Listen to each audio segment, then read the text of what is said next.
New at 6 tonight, the president of the graduate student organization resigned this weekend amid an impeachment process. With more on the resignation is CitrusTV reporter Costa. Cora? Thank you, Josh and Ashley.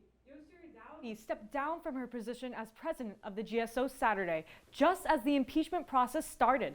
The GSO Senate selected an impeachment committee this past Friday after 5 hours of deliberation to investigate her conduct in office. The impeachment articles were brought forward to the executive board earlier this week in lieu of at a traditional Senate meeting. Dowdy tells me she felt tension between herself and the executive board ever since last semester, when meetings concerning the Syracuse Graduate Union began. Dowdy recalls expressing concern over, quote, the way advocacy was defined in the Senate by passing that resolution that was passed was positive advocacy, so always pushing for positive information around the effort. Dowdy sees this resolution as incongruent to her values as a figure representing every student on campus. The real reason for her resignation is more than just the phrasing of Resolution 2306. And to be honest with you, though, for me, the reason I resigned after they had that committee meeting was because I knew that moving forward with this, there's nothing to gain from it.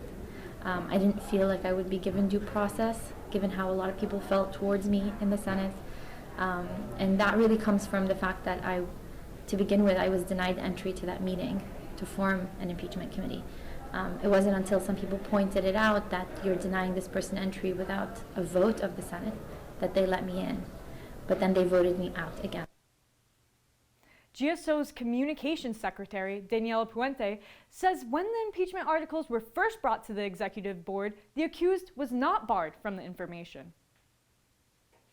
But the rules of executive session are, when you have a meeting, only the individuals present are able to have like the minutes for that meeting and the information from that meeting.